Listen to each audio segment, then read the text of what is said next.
Let's discuss question number 48 now of KVS PGT physics 2018। ये question potentiometer पर based है।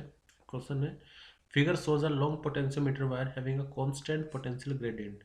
Potential gradient क्या होता है? वो होता है पोटेंशियल अपॉन में लेंथ एल।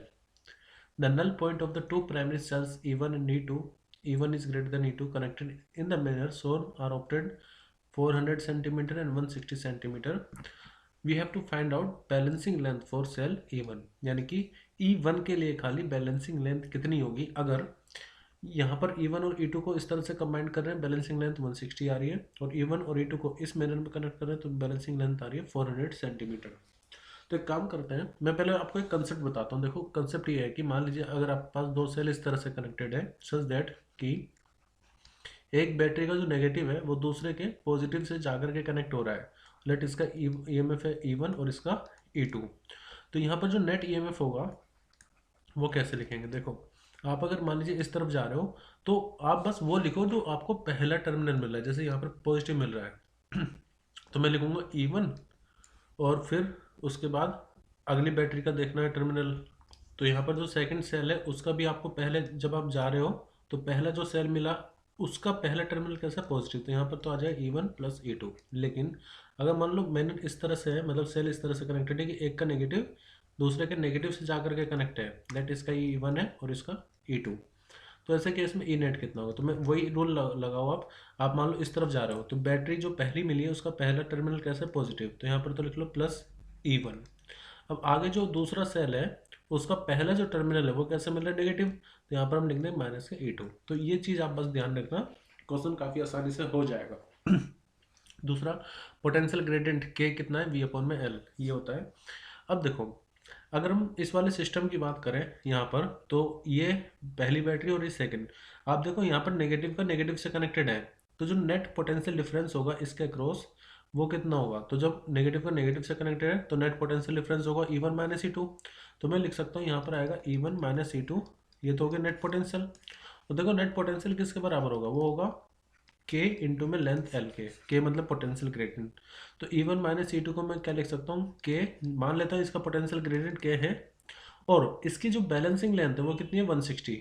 तो इसको मैं लिखूंगा यहाँ पर के इंटू में 160। अब जो नीचे वाला सिस्टम है यहाँ पर, इसमें देखो नेगेटिव और पॉजिटिव कनेक्टेड है, यानी कि नेगेटिव और पॉजिटिव, तो इसमें हम दोनों को ऐड करेंगे तो इनका जो पोटेंशियल नेट पोटेंशियल होगा वो कितना आएगा? E1 प्लस E2, और ये बराबर होगा पोटेंशियल ग्रेडियंट टाइम्स जो इनके लिए बैलेंसिंग लेंथ है वो है 400। ठीक है। तो हमने दो इक्वेशन बना ली, एक E1 माइनस E2 160 के और एक E1 प्लस E2 400 के। अब क्योंकि हमें बैलेंसिंग लेंथ निकालनी E1 के लिए, तो बैलेंसिंग लेंथ E1 की अगर हमें निकालनी है तो देखो E1 को हम ऐसे लिख सकते हैं के इंटू में L1, या फिर L1 हमें निकालना तो हमें क्या चाहिए होगा? E1 अपॉन में के। तो अगर मैं E1 अपॉन के निकाल पाया तो वही उसकी क्या होगी? Balancing length. तो हम यही कोशिश करेंगे दोनों इक्वेशन से E1 की वैल्यू निकालें। तो उसके लिए हम क्या करते हैं, मान लो ये हमारी फर्स्ट इक्वेशन है और ये सेकंड इक्वेशन। तो हम डिवाइड करेंगे इक्वेशन 2 को, डिवाइड कर दीजिए इक्वेशन 1 से। दो इक्वेशन बनाएंगे क्योंकि हमारे पास दो इक्वेशन और दो ऐसी चीज़ें जो हमें नहीं पता, E1 एंड E2। तो जब आप इक्वेशन 2 को इक्वेशन 1 से डिवाइड करेंगे तो हमें मिलेगा E1 प्लस में E2 divided by E1 minus E2। अब देखो जब आप इन दोनों को डिवाइड करोगे तो के तो दोनों में आ रहा था, कैसे के कैंसिल हो जाएगा? तो ऊपर आएगा 400 और नीचे 160। इसी को आप क्या लिख सकते हैं? देखो मैं दोबारा बता देता हूँ, के से के कैंसिल आउट होगा जब आप इनका रेशो लोगे। तो E1 प्लस E2 के सामने 400 और E1 माइनस E2 के सामने 160। तो ये आएगा, देखो दोनों को आप अगर आप 4 से डिवाइड करो तो ये आ जाएगा 100 और ये आ जाएगा 40। और फिर से 100/40 को आप क्या लिख सकते हैं? 0 से 0 कैंसिल होगा, यानी कि 10/4, या फिर इसको आप 5/2 भी लिख सकते हैं। 10/4 को 5/2। अब क्रॉस मल्टीप्लाई करते हैं, E1 प्लस E2 में 2 की मल्टीप्लाई और E1 माइनस E2 में 5 की मल्टीप्लाई। तो हमें मिलेगा 2 times E1 plus E2 multiplied by 5 times E1 minus E2। ठीक है। तो इसको आप ऐसे लिख लीजिए 2E1 plus 2E2 equal to 5E1 minus 5E2। अब जो E1 वाले टर्म है उनको एक तरफ लाओ और जो E2 वाले उनको एक तरफ। तो हम क्या करेंगे, जो -5E2 है इसको इस तरफ लाएंगे और 2E1 को इस तरफ। So we can write now,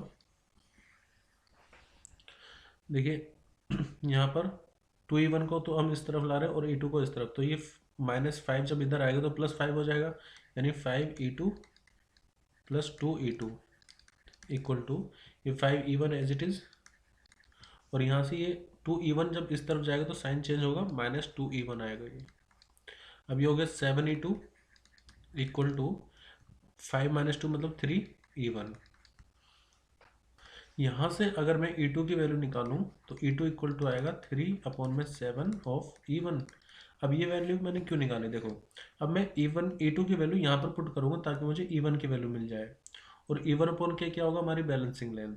तो हम यही काम करेंगे, हम E2 को यहाँ पर पुट कर लीजिए फर्स्ट इक्वेशन में, आप सेकंड इक्वेशन में पुट कर सकते हैं, किसी भी एक इक्वेशन में E2 की वैल्यू पुट करो। So I am putting value of E2 in equation 1, put value of E2 in equation 1।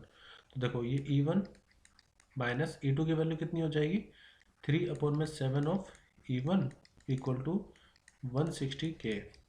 तो ये एलसीएम लेने के बाद 7 - 3 यानी कि आ जाएगा 4/7 E1 इक्वल टू 160K। हमें क्या चाहिए, हमें चाहिए E1/K। तो इसको आप ऐसे भी लिख सकते हो, E1/K इक्वल टू 160 इंटू में 7/4। देखो मैं बता देता हूँ क्या कर रहा है, K को हम E1 के नीचे ले आए और 7 को 160 से मल्टीप्लाई और 4 आएगा नीचे। अब इसको आप ऐसे लिख सकते हो, 4 जब आप 4 को 160 से डिवाइड करोगे तो ये आएगा 40, और 40 इंटू 7 मतलब 280। तो देखो E1/K क्या होगा, length of balancing length of E1। तो इसको हम क्या लिख लेंगे, L1, और हमें यही तो फाइंड करना था, तो हमारा सही आंसर होगा ऑप्शन डी, यानी कि बैलेंसिंग लेंथ फॉर E1 आएगा 280 सेंटीमीटर।